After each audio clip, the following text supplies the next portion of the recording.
시청자 여러분 안녕하십니까? 윤영걸의 유구유원 코너입니다. 자, 윤 선생님. 네네. 이 정권이 지난번에 9월 초까지 지지율이 막 떨어져가 일부 조사에는 30%, 대부분의 조사가 40% 초반부터 후반까지 걸쳐 있었는데 평양 갔다 와가지고 70%로 올라갔지 않습니까? 그런데 최근에 뭐 한 7주 차로 계속 내려와가지고 이번 주에 조사해 보면 리얼미터 53.8, RN서치 51%, 뭐 조원 CNI 43.7.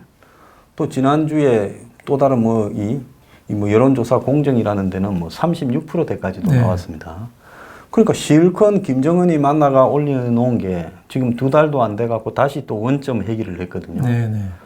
그러니까 이 정권이 그러면 또 김정은이를 이제 데리고 한국으로 데리고 와가 또 지지율을 올리려고 그러는데 김정은이 아니면 문 정권의 지지율은 지금 구제가 불가능합니까? 이거 왜 이런 짓을 할까요? 제가 보기에는 지지율이 51% 정도 한다는 거는 오히려 굉장히 수치가 잘 나온 거 아니에요? 잘 나왔죠. 예, 시중 여론이나 이런 거 비하면 뭐 굉장히 더 나쁜데 오히려 잘 나오는 것 같고. 그 여당의 의원 한 사람이 얘기하더라고요. 지금 지지율 나오는 거 빼기 15% 해야 된다.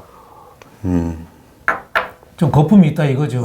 그리고 보수의 어른들이 설문조사에 아예 답을 안 해버린대요. 그리고 설문조사 과정에서도 조금 집권층에 좀 유리한 좀 뭐 이런 거 있어서 한 15%는 빼야 된다고. 저도 그렇게 보고 저는 뭐 이 최대치로 한 20%가 적절하다 이렇게 보는 사람입니다. 그러니까 문재인 대통령이 당선될 때 41%로 됐잖아요. 그러니까 벌써 마이너스를 까먹고 있는 거죠. 그건 문제는 간단하죠. 경제하고 북한 국방이 있는데 경제는 지금 죽 썼잖아요. 죽 썼어요. 자꾸 뭐 나빠지고 소득 규조 성장이니 뭐 자꾸 나빠지는데 좋아질 기미가 없고 또 고칠 기미도 없고 이번에 개각한 거 보니까 말로 홈런 맞았는데 투수 바꿀 생각을 안 하잖아요. 말로 홈런을 임기까지 하면 야구로 말하면 9회 말인데 지금 3회 말 끝났는데 말로 홈런 맞고 있는데 투수를 누구죠? 그 김수현인가?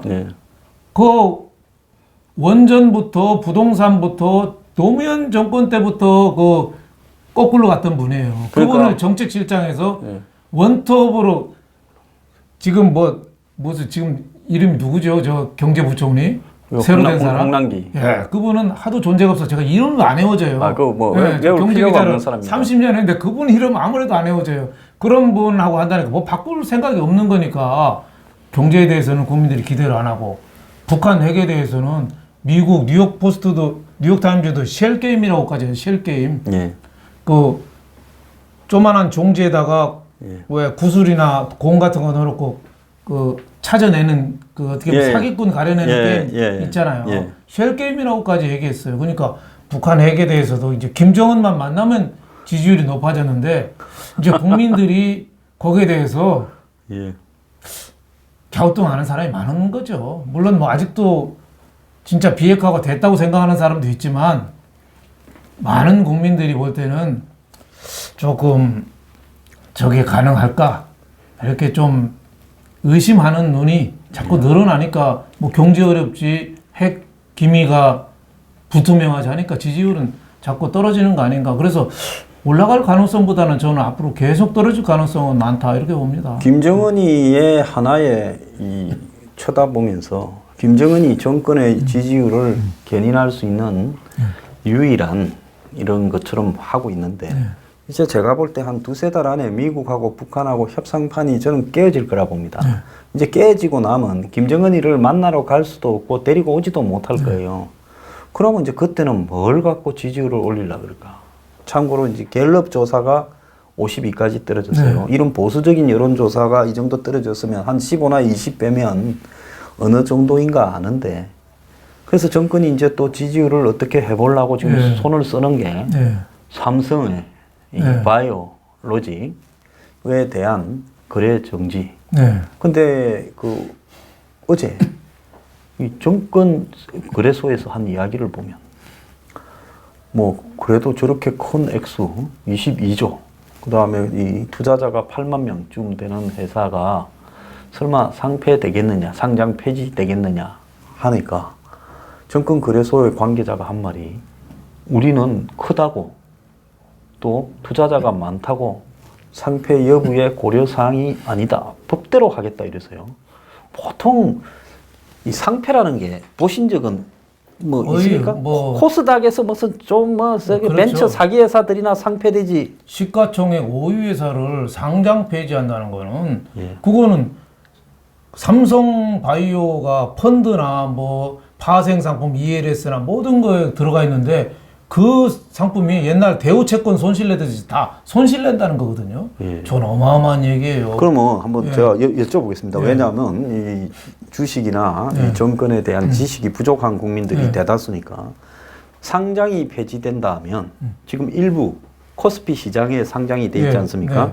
그걸 갖다 폐지한다. 네. 그러면 이제 비상장 주식으로 다시 떨어지는 거 아닙니까? 그렇죠.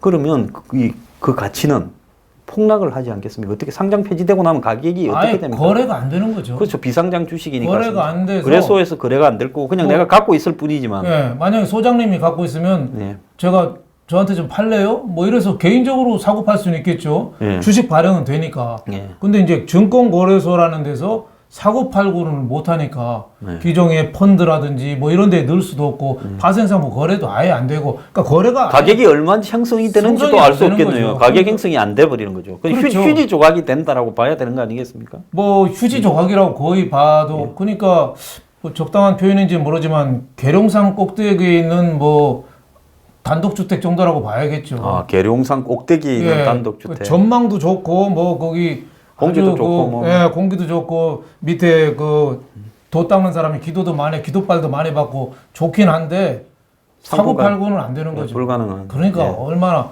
그 8만 명이 손실이 있는 거니까 이게 자본주의에서는 누가 그런 얘기 하더라고요. 대한민국 금융 시스템의 위기자 국가기관발 국정농단이 시작됐다. 자, 예. 이걸 갖다가 지금 엊그제 정권선물위원회에서 지난 7월 달에 예. 금감원을 보고 다시 조사하라 했지 예, 않습니까? 그러니까 금감원이 조사하는데 요즘 이 사안을 가장 열심히 중개하는 회사가 한겨레 신문이에요. 그렇죠. 그래서 이제 한겨레 신문에 보면 제가 요즘 한겨레 신문을 열심히 탐독해요. 왜? 이 배경을 좀 알려면 제일 열심히 하니까 네. 누군가가 금감원에 자료를 삼성 내부자로 보이는 사람이 통으로 들고 왔다.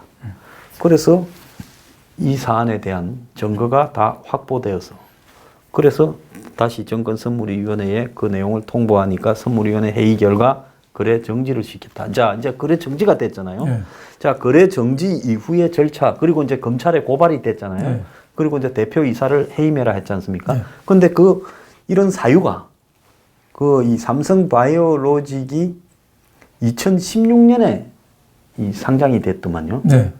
그리고 이제 그 밑에 이 바이오로직의 이제 자회사가 자회사. 삼성 네. SP고 네. 삼성 SP 안에서 이제 미국의 바오젠 예, 바이오젠입니까? 네. 그 회사하고 이제 이 합작으로 예. 이제 이 바이오 네. 사업을 했는데 네. 거기서 이제 콜 옵션이라는 거를 이렇게 있었는데 그걸 이렇게 좀 희석시키면서 이 SP의 이제 주식 가치를 네. 과대평가하고 상장 전에 네. 그러니까 자회사의 가치가 과대평가되었으니까 모회사의 가치도 과대평가 분식 해결을 해서 그래서 상장을 시켰다. 그거 아닙니까? 예. 근데 여기서 이제 끝나는 게 아니라 실제로 삼성 이 삼바라고 합시다. 삼바의 주식에 44%인가 이상이 제일모직에 있었고. 그렇죠. 그러니까 제일모직이 최대 주주인데 제일모직이 이제 삼성물산과 합병하는데 이게 상장이 되면서 22조짜리 회사가 되니까 제일모직의 가치가 실제보다 높게 평가를 받아서 양쪽이 1대 0.3으로 합병을 했는데 그러니까 삼성물산에 비해서 제일모직 가치가 과대평가됐다. 또 상투적으로 시비를 거는 엘리엇이 그때 과대평가에 대해서 지적을 했지 않습니까? 그렇죠. 그런데 이제 그때 또 합병을 할 때 국민연금이 어디로 쓰는가가 중요했는데 이제 이재용, 박근혜 간의 단독 면담에 의해서 묵시적 청탁을 해서 뭐 재단이나 말로 이렇게 하고 그걸 봐줬다. 지금 뭐 그래가 대법원에 가 있지 않습니까? 일부는 뭐 그러지 않았다, 일부는 그렇다 이러면서. 그래서 이게 결국은 이재용 부회장이 사실상 이건희 회장이 유고가 되니까 이제 이재용 부회장으로 승계가급이 진행되는데 삼성물산이 핵심이지 않습니까? 삼성물산, 삼성생명, 삼성전자 이게 연쇄 구조를 가지고 있지 않습니까? 그런데 만약에 이걸 가지고 이제 지금 이 정권거래소에서 이야기하는 것처럼 상장 자체가 위법이었다. 이제 삼바에 네. 이렇게 몰고 가면 나중에 줄줄이 사탕으로.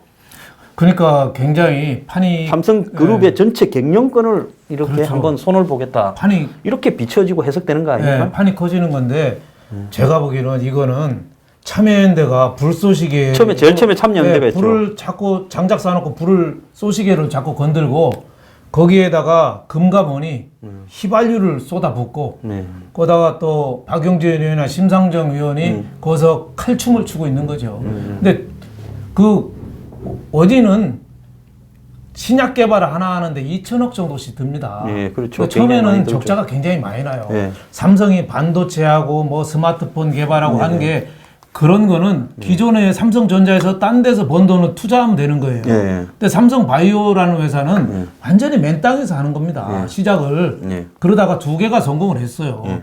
그러니까 콜 옵션이라는 거는 합작회사를 삼성 그 에피스라는 회사를 SP. 에피스입니다. 에피스. 에피스입니까? 에피스를 하면서 처음에는 그 미국 회사한테 50% 마이너스 1 50 마이너스 1%를 콜옵션을 준 거예요. 콜옵션이라는 게 뭐냐면 회사가 나중에 좋아질 때 내가 그만큼을 살 수 있는 권한을 이 회사 주식을 미국 회사가 이 삼성 에피스라는 회사를 살 수 있는 권한을 준 거예요. 그러니까 그 회사에서 기술력이 있으니까 그렇죠. 50% 마이너스 1. 그 기술이 필요하니까 삼성에서 한 거죠. 절반보다 한 주가 작더만. 그렇죠. 그러니까 처음에는 그 삼성 에피스라는 회사를 장부가로 했는데 콜옵션을 그 좋으니까 미국 회사에서 행사하려고 그럴 거 아닙니까? 그렇겠죠, 당연히. 근데 장부가로 팔 수가 없잖아요.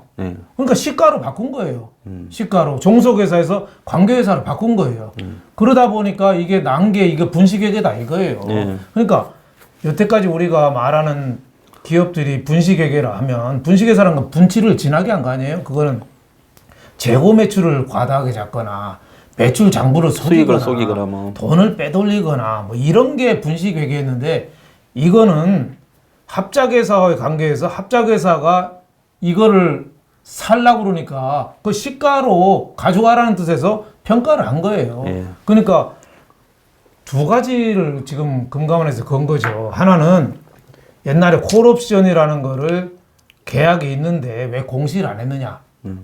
근데 그때는 상장회사가 아니에요. 주주가하고 제일모직하고 뭐 4개인가 밖에 없는데 뭘 공시할 게 뭐 있어요. 그리고 2번째는 왜 관계회사, 종속회사 이거를 미리 안 했느냐.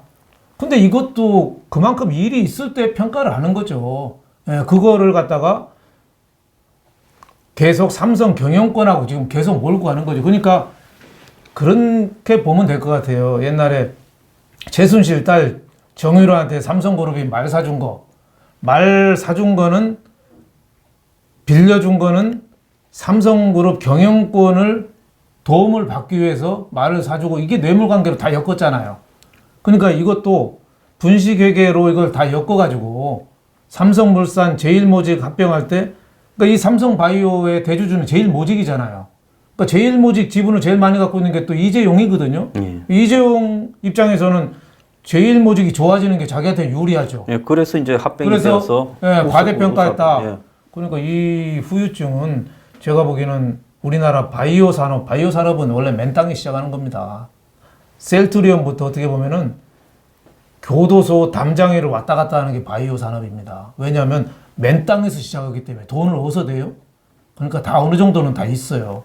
그래서 잘못하면은 황우석 사태처럼 우리나라 바이오 생명공학이 줄기세포처럼 씨를 말릴 가능성도 있고요. 또 하나는 삼성그룹이라는 거대 그룹이 이게 뿌리부터 흔들릴 가능성이 있습니다.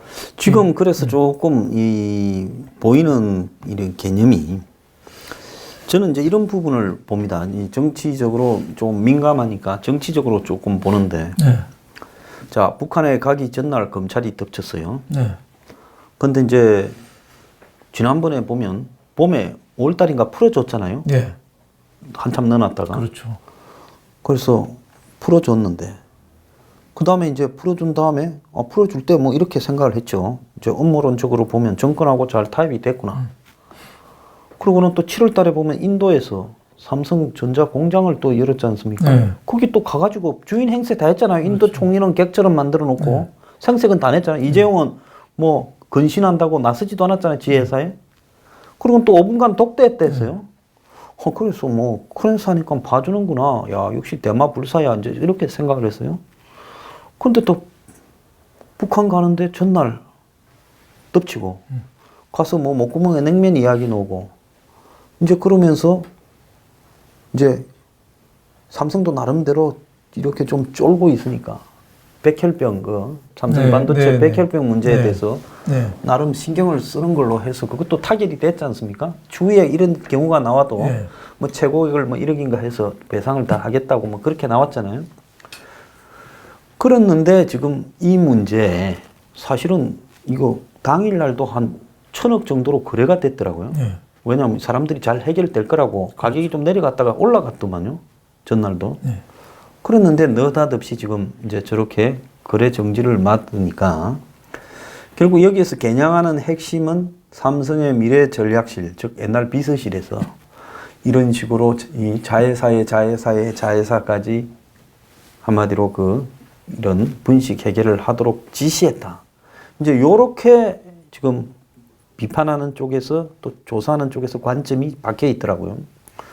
이제 그렇게 되면 결국은 삼성의 이 이재용 회장의 이 측근들이 개입을 해서 이제 이렇게 분식회계해서 상장을 시켰다면 마치 뭐 상장이 취소되는 이런 사유가 발생했다 이렇게 몰아놔서 지금 이걸 가지고 삼성을 거의 끝으로 몰아서 뭐 항복을 받든지 뭐 뺏어 먹든지 북한에 투자를 시키든지 뭐 거래가 되든지 지금 그렇게 안 할 수 없게 몰아가는 것 같아요. 그렇죠. 그러니까 삼성은 이걸로 코골을 꿰게 되는 거죠. 어떻게 보면 삼성그룹의 뭐 국가 거의 국가 밑에 들어가는 통제 밑에 들어가는 이런 계기가 될 수 있는 게 엔론 미국의 엔론이라는 기업이 회계 부정했죠. 그건 회계 부정했어요 완전히.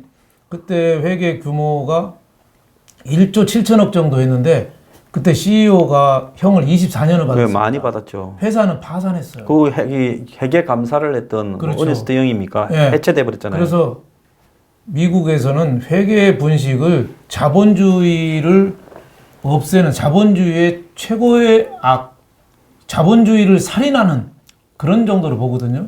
근데 이건 삼성바이오로직스는 국제 기준에 좀 따랐어요. 그래서 그렇게 뭐 분식하고 장부 조작하고 이거하고는 좀 성격이 다른 거예요. 시가로 평가하느냐 장부가로 평가하느냐 이 기준이 맞냐 틀리냐 이거예요. 근데 미래전략실에서 그룹 미래전략실에서 서류를 보낸 거를 그 내부 고발로 해서 금감원에 갖다 준 거죠. 근데 미래전략실은 회장 비서실이 있잖아요. 밥 먹고 하는 일이 그겁니다. 거기 미래전략실에는 회장 이익을 극대화하기 위해서 어떻게 보면 좀 불편한 진실이죠. 옛날에 에버랜드 전환사채로 상속세 조금 내고 뭐 제일모직 삼성물산 합병할 때 비율 컨트롤하고 사실 그게 제일 중요한 게 회장 이익 제목 챙기 우리나라 어느 기업이나 그룹사 비서실은 다 그렇습니다. 물론 뭐 저는 잘했다고는 하지는 않지만 일상적인 일을 내부 고발로 해서 그거를 분식회계로 하는데 음모로 엮어가지고 하면은 이게 검찰로 수사를 가잖아요. 이게 일파만파로 커져서 이게 국제 문제까지 됩니다. 자, 지금 지난번에 보면 엔론이 합병에 대해서 불만을 품고 소송을 지금 내놓지 않았습니까? 만약에 이게 이제 합병 자체에 정치적으로 개입이 되어서 이 1대 0.35라는 부분을 삼성이 속였고 한국 정부가 그걸 또 뒷받침을 거래로 해줬다면 한국 정부하고 삼성 둘을 상대로 지금 소송이 일파만파로 커질 건데요. 그 부분도 문제고 또 다른 하나의 측면으로 보면 이 문제를 지금 경제가 최악인 상황에서 옛날에도 보면 경제가 나쁠 때는 이렇게 기업들 좀 이렇게 손보는 걸 좀 멈췄다가 경제가 좀 회복되면 하고 하는데 지금 대부분의 수출 흑자가 삼성의 반도체 수출에서 나오는데 이걸 지금 완전히 해체를 하겠다고 나가는 데는 제가 아까 앞에서 노리는 그런 목적 외에 지금 이 문제의 최종 귀착점에 보면 박근혜 전 대통령의 묵시적 청탁, 박근혜 이재용 간에 이 문제를 대법원 재판 중인데 다시 부각시키고 예를 들어서 대법원이 파기환송을 할 수도 있었죠. 그 다시 부각시키면서 결국은 정치적으로 지금 한국의 삼성을 좋아하는 사람도 많지만 이 좌파 진영에서 삼성을 싫어하고 저는 삼성에 대해서 좋아하지도 싫어하지도 않지만은 좀 정치에 좀 공정하게 이렇게 좀 빠져 있었으면 좋겠다. 너무 좀 정치적으로 민감하게 이렇게 하고 있다라는 데 대해서는 비판적인 시각도 가지고는 있습니다. 그런데 이 문제를 가지고 지금 삼성을 손을 볼 줄 아는 정권 이런 부분을 가지고 지지율을 제고시키고 또 한편으로는 지금 국정농단 사건을 다시 또 다른 관점에서 몫을 한 번 더 받고 그렇죠. 그러면서 이 자기 지지층 지금 민노총 등이 이탈하면서 분열되고 있는 지지층을 이렇게 결합시키기 위한 그런 의도가 있지 않나 이런 생각도 들어요. 저는 뭐 그런 가능성이 뭐 상당히 있다고 봅니다. 그 시나리오를 그렇게 자꾸 몰아가는 거죠. 시나리오를 좀 얼개는 덜 맞더라도 묵시적인 청탁, 묵시적인 뇌물 이런 쪽으로 자꾸 이 삼성 바이오로직스도 그런 국면으로 자꾸 몰아가니까 이재용 부회장 입장에서는 뭐 정부에서 요구하는 대북 투자라든지 다른 문제에 대해서 적극적으로 어떻게 보면 나서지 않을 수 없는 국면으로 자꾸 몰아가는 건가. 그리고 옛날에 박근혜 뭐 국정 그 특검이 할 때 박명수 특검에 대해서도 박영수 특검에 대해서도 제가 며칠 전에 전직 법무부 장관 만났는데 굉장히 비판을 많이 하더라고요. 너무 자기가 볼 때도 자기도 검사 출신이지만 너무 짜맞추기를 했다는 거예요. 너무 시나리오를 너무 많이 만들어 버렸다는 거예요. 그래서 증거에 의해서 좀 딱딱 떨어지게 해야 되는데 너무 앞서갔다는 거예요. 그리고서 그런 얘기하면서 그 이대 교수가 정유라 입학 때문에 5명 구속시킨 거는 좀 지나쳤다. 그런 얘기도 합니다. 왜 우리나라 대학 중에 체육특기생을 뽑지 않은 데가 거의 없다는 거죠. 근데 다 있는 건데 저렇게까지 해서 5명 구속시킨 건 좀 심했다 하는데 지금 뭐 검찰이나 뭐 우리 법조 판사들도 지금 상당히 좀 위축돼 있잖아요. 그러니까 이런 쪽으로 좀 몰고 가려는 그런 좀 전략 뭐 이런 게 좀 보이는데요. 진짜 우리가 좀 미래를 보고 좀 앞으로 좀 가야 되는데 우리가 과거에 의해서 너무 좀 연연한 거 아니냐 이런 생각 좀 듭니다. 저 또 하나가 비슷한 시기에 유사한 하지만 조금 다르지만 유사한 사건 하나가 터진 게 한진칼이라고. 그러니까 이제 대한항공 이렇게 주식회사 한진의 이제 홀딩 컴퍼니 지주 회사인 어느 회사가 그 이제 이 펀드 사모 펀드 회사가 슬금슬금 10%를 넘겨가 이제 지배 구조를 개선하고 투명한 경영을 촉구하겠다 하면서 이제 회사를 이렇게 경영권에 도전을 하겠다는 의사를 지금 내비쳐서 발칵 뒤집어졌어요. 근데 이제 그 한진 쪽에서는 요즘 얻어맞아가 정신이 반쯤 나갔는가 그렇게 살금살금 사는 동안에도 몰랐다는 거예요. 그런데 이제 강성부라는 사람이 그 KCGI라는 회사에 이제 이 오는데 블라인드 펀드라고. 블라인드 펀드는 막 무조건 맡길 거니까 네가 알아서 그냥 투자해서 돈만 벌어주면 된다 이거 아닙니까? 1,400억을 모았어요 벌써 그러니까 9월달에. 묻지마죠, 묻지마. 그거 가지고 그 중에 한 1,200억이 넘는 돈으로 거기 투자를 했더라고요. 그런데 10% 넘게 샀는데 이제 국민연금 뭐 한 8%, 18%. 거기에다가 무슨 뭐 엘리엇이나 뭐 이런 회사들 외국가 크레딧 스위스하고 뭐 이렇게 넣으면 33%가량 돼서 그 네. 오나 일가가 지금 28%대를 갖고 있고 28.95%를 갖고 있습니다. 그래서 이제 경영권을 뺐을 수도 있겠더라고요. 네.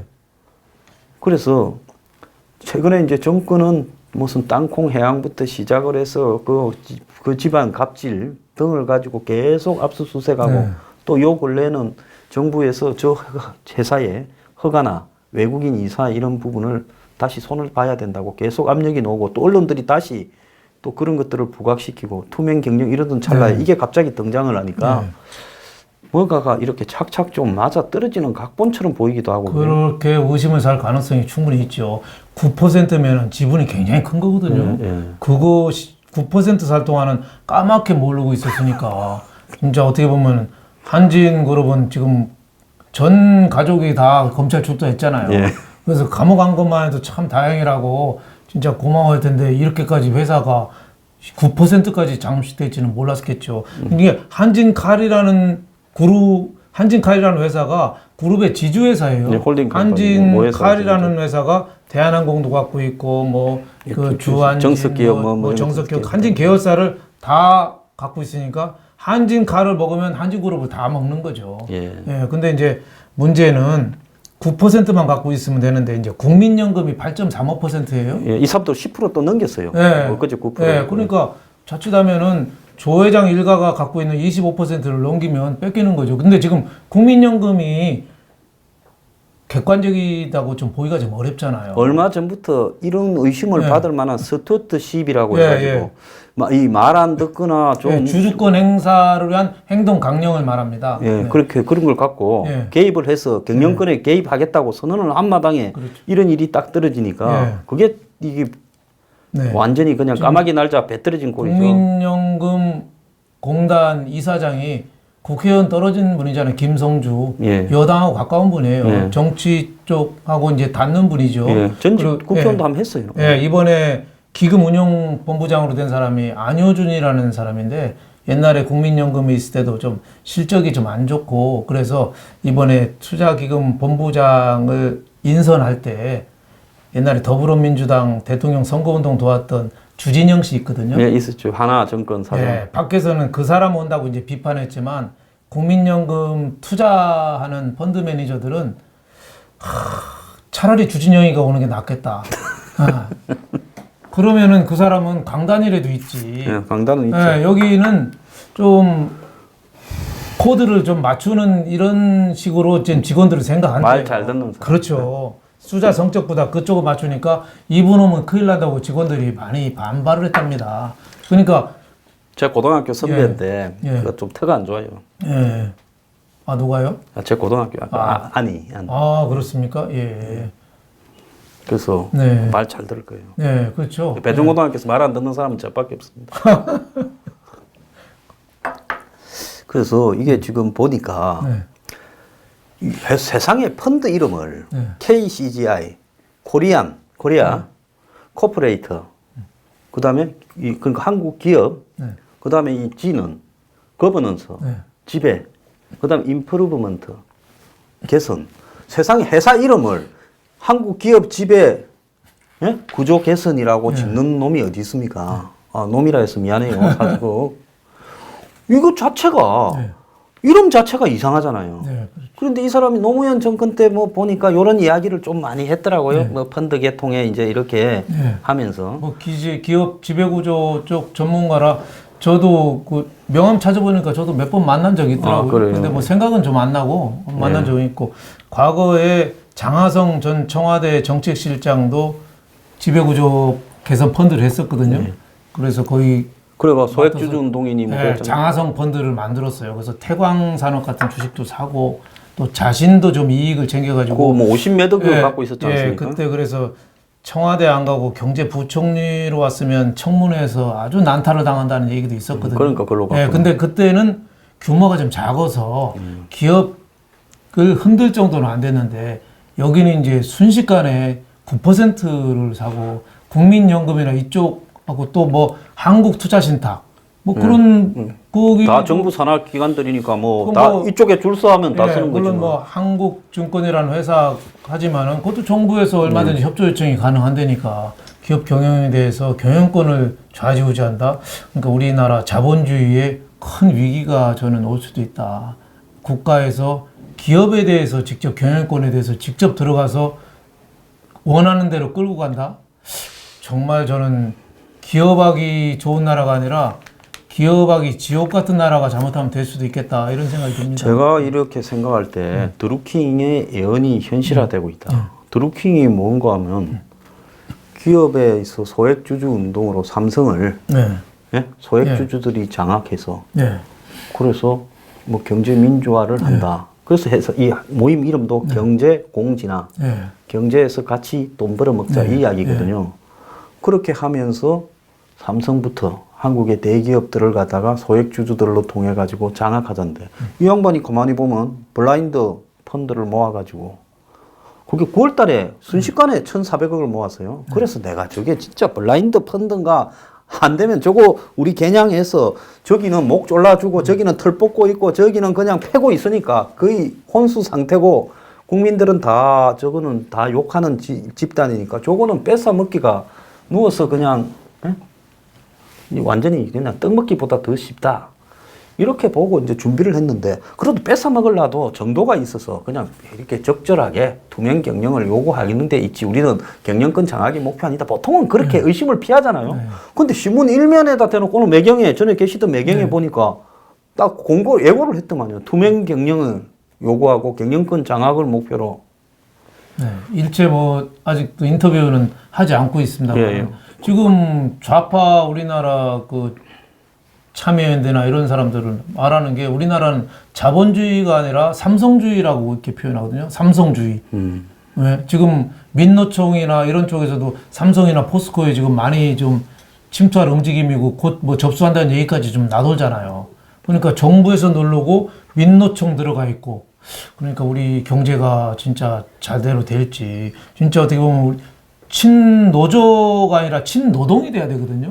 노동 계급은 보호해야 되지만 친노조, 민주노총이 민노총공화국 우리나라가 민주공화국이 아니라 민노총공화국이 지금 되고 있어요. 제가 저기 삼성이나 이렇게 한진이나 비판을 많이 한 사람인데 이제는 이 뭐라 그럴까요? 그냥 날로 뜯어먹으려고 하는 거를 보니까 이제 저도 이게 좀 약간 성질이 좀 나요. 뺏어 먹더라도 정도가 있고 수준을 갖춰야 되는데 권력을 등에 업고 완전히 뭐 권력이 나서서 숨통을 딱 쥐고 한 놈은 나서서 그냥 털 뽑고 앉았고 이런 식으로 이제 지금 보니까 현대차도 또 엘리엇 시켜가지고 배당 제대로 해라면서 그래요. 그런데 보면 이 특징들이 기업들이 최근에 굉장히 어려워져 가거나 정치적으로 뭔가가 이렇게 국민적에게 지탄을 받고 있거나 정치적으로 어려워졌거나 이런 부분을 딱 노리면서 집중적으로 다 파고들고 있어 하나씩. 그래서 지금 도대체 뭘 하고자 하는 거냐. 한국의 대기업들의 지배 구조를 개선해서 전부 그냥 한 기업씩 차지하고 앉겠다는 거냐. 옛날에 노무현 정권 때 보면 한 정권회사가 그 노무현 정권의 청와대에 있던 사람들을 중심으로 특정한 나라를 중심으로 만들어졌다 해가지고 한때 호문이 좀 나고 했어요. 그런데 이 사람도 2005년부터 책을 내고 활동을 좀 했더라고요. 그 노무현 정권 때 기업 지배 구조 개선해요. 그래서 이런 것들이 저는 제가 가진 경험이나 이런 지식으로 보면 절대 우연히 이런 사람이 갑자기 등장을 해서 저렇게 저걸 좀 먹어보겠다. 이렇게 그러다가는 잘못하면 지가 죽는 수가 있어요. 그런데 그렇게 하는 일들이 우연히 벌어지는 게 아니라 아주 조직적으로 물밑에서 정치적으로 행정적으로 뭔가가 조율된 채 지금 이것들이 번져가고 있는 거 아닌가 이렇게 보여요. 국가 사회의 이 판을 좀 바꾸는 그거 아니냐. 모든 기득권, 특히 기득권의 대표를 기업으로 보고 있는 거죠. 기업으로 보고서 기업을 지금 공중파 방송 사장들이 다 그 정치권에 다들 뭐 가까운 사람들이 됐잖아요. 그 메인 뉴스 앞부터 기업 망신 주는 뉴스가 많이 나오잖아요. 첫 뉴스부터. 아주 사소한 것부터. 물론 기업도 잘못한 거 많죠. 기업도 뭐 회사 돈을 쌈짓돈처럼 쓰고 사생활 문란하고 진짜 황제 경영하고 그건 뭐 비판받아야 좋은데 그 문제를 계속 대서특필하잖아요. 네. 그거는 이 사회의 판을 근본적으로 좀 바꾸려는 시도 아니냐. 그래서 우리가 좀 위로 상향 평준화가 되면 되는데 자꾸 잘하는 걸 끌어내려서 하향 평준화가 되는 거죠. 이렇게 해서 경제가 지금도 우리 지난번에 반도체 빼놓으면 마이너스 10%라는 거 아니에요? 성장이? 그럴 정도로 다 나빠지니까 이게 문제가 아닌가 이렇게 생각이 됩니다. 저는 네. 북한의 부총리가 이재용 북한에 갔을 때 면담을 할 때 유명한 분 오셨네 이러거나 목구멍에 냉면이 넘어갑니까 한 게 일종의 이 준비 땅 하는 신호가 아니었나 이렇게도 보여요. 네. 자, 그런데 어쨌든 뭐 구월 먹든 쌈아 먹든 정권 당신들 마음대로 하고 나중에 책임도 지면 되는 건데 일단은 이런 것들을 오래 갖고 가는 것보다는 빨리 정리가 돼야 되지 않겠습니까? 그렇죠. 어떤 형태로든요. 네. 털어버려야 되는데 지금 털 기미가 없죠. 그 굉장히 오래 끌고 갈까요? 삼성 저 바이오로직스 이게 검찰에 지금 가 있잖아요. 네. 그럼 이게 수사가 몇 년 가고 재판 몇 년 갑니다. 그럼 수사만 해도 제가 볼 때 최소 6개월에서 1년 갈 거고 그죠? 그렇죠. 이게 4조 5천억 분식회계라면 아까 말씀드렸잖아요. 미국 엔론이 1조 7천억인데 그거보다 한 3배 정도 24년형을 크네요. 받았는데 이거가 제대로 된 분식이라면 그렇게 받아야 되는데 이 재판을 계속 끌고 가는 거죠. 그러니까 재판하다가 검찰 조사하다가 이 정권은 거의 끝나지 않겠느냐. 뭐 저 과거 대법원도 조사하고 기업도 조사하고 결론 나기 전에 경제가 붕괴되어서 그냥 나라 문을 닫고 그 뒤에 결론 날 것 같아요. 그런 점이 저는 상당히 좀 있다고 봅니다. 물론 기업이 잘한 건 없어요. 기업도 특히 저는 어느 경영인도 문제지만 그 월급쟁이 경영인 특히 삼성에서도 그 월급쟁이 하던 경영인 재산이 몇 조가 있거든요. 강남에 빌딩이 2채입니다. 그 삼성 SDS 주식을 회장이 줬다면서 그것도 자기가 꿀떡했어요. 아, 그거 뭐 보관시켜 놨다가 나중에 이렇게 하는 그런 거 아니고 이제는 무겁습니까? 회장이 줬다고 우기죠.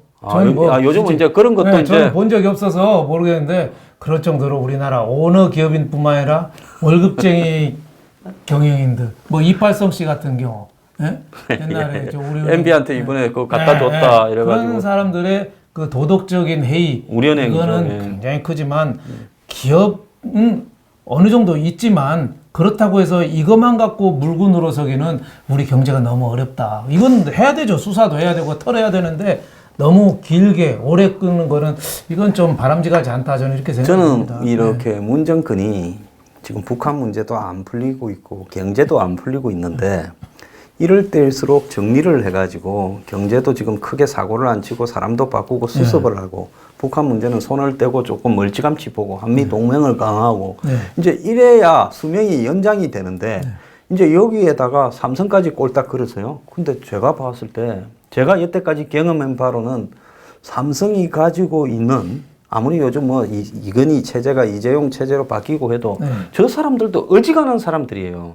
이 파워나 정보력이나 또 대항해서 싸우는 능력이요. 그러면 이재용이 아무리 요즘 좀 맛이 좀 갔다 하더라도 저 사람들도 이제는 죽기 아니면 싸워야 될 거 아닙니까? 그렇죠. 안 그러면 뺏기는데요. 깜빵 그렇죠. 가고. 그렇죠. 회사 다 날아갈 건데. 그럼 죽기 아니면 싸우면 이 과정에서 제가 볼 때 삼성에 한 명만 감옥에 가면 정권 내리앉을 일도 생길 수 있다고 봅니다. 그래서 이게 판이 커져 버려 가지고요. 그 정권이 간이 좀 부은 것 같아요. 그래서 판을 키워버렸는데 이렇게 큰 판에서 엉뚱한 일이 터져 나와 가지고 전체적으로 뭔가가 터져 나갈 거다. 최근에 한 6개월이 있으면 우리가 총리도 하고 뭐 하고 들어갈 거라고 판도 좀 짜는 사람들이 있어요. 거기에 있던 어떤 한 사람이 이 일에 또 좀 관계돼 있는 거 아닌가 저는 또 그렇게 또 봐요. 또 우리가 문재인 정부가 앞을 보는 좀 희망이 있어야 되고 또 진실성이 좀 있어야 되고 문제를 해결하기 위한 대책이 있어야 되는데 희망, 진실성, 대책 이게 하나도 없어요. 불은 잘 지르잖아요. 이번에 진짜 대형 불을 하나 질렀잖아요. 불은 한 개도 아니고 동시에 몇 개를 질렀잖아요. 불만 지르죠. 그러니까 이게 참 문제가 아니냐 이런 생각이 듭니다. 소통을 해야 되는데 소통을 하지 않고 뭐 있는 얘기를 자꾸 이제 둘러치고 유체이탈 합법 쓰고 시침이 떼고 또 무슨 얘기 나오면 발설자 또 색출하잖아요. 예. 국민연금 그거 좀 개선한다는 게 어느 언론에 났다고 그 보건복지부 국장부터 휴대폰 갑자기 가서 뭐 휴대폰을 뺏어버렸다고 그러죠. 그 발설자 색출하고 또 하나. 근데 그 휴대폰을 뺏는 과정이 법적인 걸 안 거치면서 그렇게 감찰로 휴대폰을 뺏어버리는 거는 불법 아닙니까? 근데 자진 제출 말이야 뭐 자진이라고 했겠죠, 그죠? 예.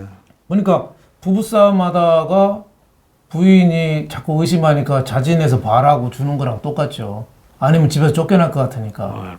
공무원이 보자는데 청와대 민정수석실 민자만 들어가도 겁이 나는 가슴이 덜컹 앉는 공무원인데. 뭐 깜빵 갈래? 그렇죠. 뭐 너 전화기 내놓을래? 이거구나. 그거 보도됐다고. 기자들은 먼저 쓰는 게 기자 아니에요. 아니 받아쓰기 하는 사람 맞은 거죠. 그 정도 됐으면 뭐 그 안에 부서 안에 소문이 바닥에 났을 건데 그걸 또 썼다고 보도됐다고 또 난리. 그러니까 그런 시치 밑대고 그 발설자 색출하고 또 구두로 지시를 맨날 한답니다. 증거 안 남기려고.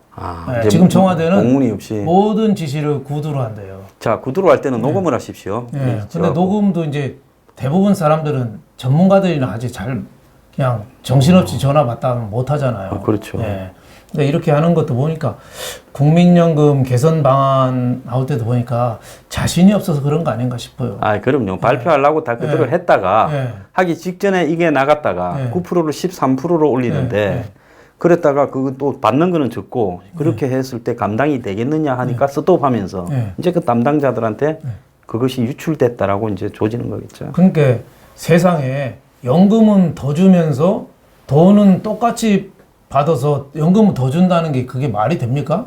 그런 게 없죠. 저는 그 성경에 오병이어의 기적 있잖아요. 그 무슨 떡 5개를 갖고 떡 5개하고 물고기 2마리 갖고 온 백성들이 뭐 모세인가요? 나눠 먹었다는 건데 국민연금도 오병이어 기적이 나지 않으면 어떻게 똑같이 걷는데 더 많이 줘요? 소득 대체율을 뭐 50%까지 올려줘요? 그래서 그렇게 되면은 앞으로 한 30년, 2056년인가요? 되면은 국민연금 제로가 된대요. 그때부터는 매년 666조씩 매년 국민들한테 걷어가지고 쌓아야 된대요. 걷어가지고 줘야 된대요. 666조. 66이랑 6이라는 숫자부터 좀 그래요. 그때는 저들 죽고 없을 거니까 모르겠다. 저는 괜찮은데 송파 세모녀도 최소한 장례 치를 비용은 남기고 죽었습니다. 근데 이 사람들은 진정 자기들 죽기 전에 빚잔치 다 해버리고 빚 떼먹겠다는 건데요. 이제 국민연금 들지 마세요. 그거 들었다가 뭐 안 들 방법도 없죠. 강제 연금이니. 그래도 들어야 됩니다. 그럴까요? 저는 국민연금 나올 때만 목 빠지게 기다리고 있습니다. 지금 몇 년 더 계셔야 봤습니까? 내후년에 봤는데 제가 좀 호적이 늦게 돼서 유시민 장관이 그때 연금 개혁을 저희 나이에 늦추는 걸 했어요. 복지부 할 때. 아니면 저 벌써 받았어요. 그것도. 근데 그때 유시민 장관을 최악의 장관상을 참여연대에서 수상했거든요. 민노총하고. 지금 보면 제일 잘한 거예요. 저는 손해 봤지만. 그러니까 조금이라도 국민연금이 늦춰지는 거 아니에요. 기금이 조금 낮고. 그러니까 누구든지 악역을 하고 영광으로 가는 길은 가시던 뿔 지나서 좁은 문을 지나야지 영광의 문이 있는 겁니다. 지금 떡 있는 거 갖고 다 나눠 떡 2개, 떡 5개, 물고기 2개로 지금 나눠 먹자는 거예요. 그러니까 이 정부가 희망이 없다고 저는 봅니다. 희망이 없는데 이왕 희망 없는 김에 큰 놈하고 붙다 죽자 해서 지금 판을 열심히 벌리는 것 같습니다. 잘 싸우다가 전사하시기 바랍니다. 자, 오늘 출연해주셔서 감사합니다. 감사합니다.